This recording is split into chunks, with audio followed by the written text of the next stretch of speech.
Hi guys, it's Miss Yount. I am going to go over today's slide with everyone. So hopefully we can start working on our argumentative writing, which I'm hopeful that everyone will finish up the Caged Bird Sings by this week, and we will be ready to all move into our argumentative writing by next week. So you can see here I have my startup, and I'm hopeful that you are at least one of these higher numbers, maybe a 4, 13, 15, something like that. All right, so for our daily agenda, our standard is RI 6, Reading Informational 6, which is to determine rather an author's point of view or a purpose in a text and analyze how the author distinguishes his or her position. Our vocab is audience, purpose, style, tone, voice. So our targets for their day are to explore an author's purpose for writing an argument essay, recognize the importance of keeping audience in mind. So we're going to be learning more about the audience, of course, and then examine the relationship between tone, style, and voice in an argumentative essay. So go ahead and read the following activator and discuss the author's tone. How would you feel if you read this review? What's the style? How would you feel after reading this review, rather, and what's the style? So go ahead and pause and then read, and we'll discuss it. So hopefully you had a minute to go ahead and read. And as you can see, this is the title says it all, really, for this activator. It's disappointing. This is they're leaving a 1-star review for a hotel that they were staying at. So the author's tone is what? It's definitely disappointing. It's definitely disappointing, and the style was formal. They were writing a formal review.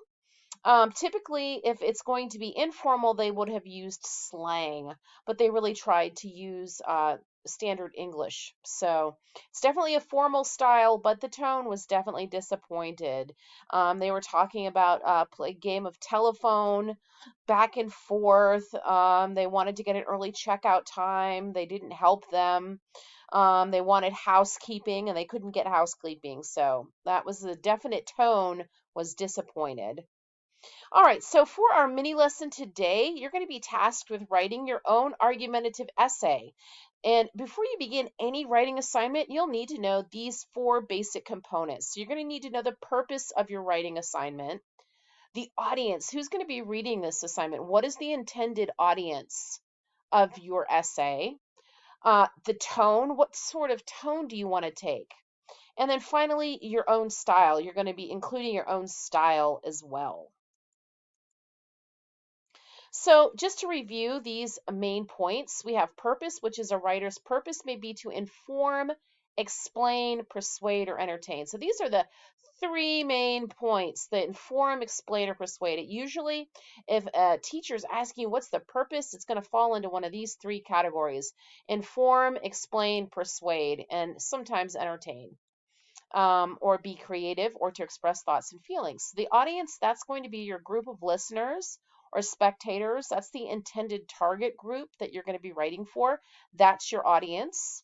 Your tone is the attitude toward the subject. One of the things you can recognize in a well-written essay is the writer's tone. How does the author feel? How does he or she feel, or how do they approach the topic? Typically, you can tell through the author's tone.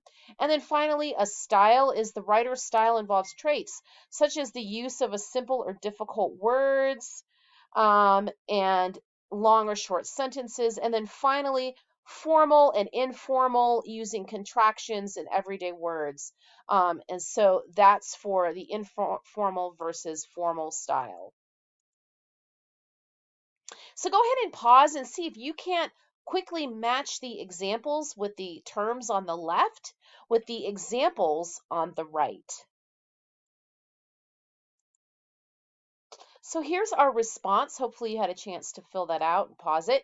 You have your own hairstyle and style of dress, your own style of speaking, even your own style of studying. That's definitely going to be style, right? Audience, Lynn was going to speak to a group of third graders. She was so excited. That's going to be the audience, right? The third graders. The purpose is maybe to inform, explain, or persuade, or to entertain and be creative. Express your thoughts. And then finally, tone. Jeanette said, "No way, BRB," because she did not want to run into Harold. She told her BFF, Jenny. So her tone is impatient. They were definitely talking about tone there. That was a little trickier. All right, so our mini lesson is going to be over voice. Voice is the distinctive way the writer uses language. We typically think of voice as something you hear, not read, but in fact, you can think of the writer's voice as hiding behind the words. So voice is developed through tone and word choice, as well as the author's viewpoint, the author's belief, or position on the topic of the writing. An effective voice matches the purpose, audience, and topic of the essay. And those are things that you should really be thinking about as you begin writing your paper. So for a quick check, read the following and try to locate the voice and tone. Describe the situation and the audience. So we would be making, if we were in class together, I would have y'all respond. That's amazing. You're so talented. Who might say that? Why would they say that? What's the purpose? And who might the audience be? So I would say this is a friend sharing one of their talents, whether it's singing or dancing, playing music, and they're saying, "You're so talented." And then watch out for that crazy driver who just pulled out into traffic. And then finally, some people may struggle to believe what you're saying. So pause those and try to think about what might be the circumstances. And then, of course, these are the responses: appreciative, informal, and friendly. The next one is cautionary for the watch out for that crazy driver. It's pretty formal. It's not, slang. And this last one, some people may struggle to believe what you're saying. They're being diplomatic, and it's definitely going to be a teacher, parent. It's a formal situation. All right, for your guided practice, it's your turn to write a formal paragraph for parents of a student in trouble. Oh no. So the voice is that of a concerned staff and is diplomatic. So if in class we would remember purpose, style, tone, and audience, and together as a group we would draft a practice writing assignment. And this was just an example. It could be, "Dear Mr. and Miss whoever, we have noticed your student has been off task in class connect sessions consequently." So they're using it formally, and they're writing to the parents of a student. So that is something that you might expect to see if in an email or letter to parents of a struggling student. All right, for independent practice, we would have done. For asynchronous, this is what you need to work on. You need to finish up on sympathy and all kinds of texts. You may start writing your essay if you have finished with your other assignments. And then there's also this short video to help you get started writing.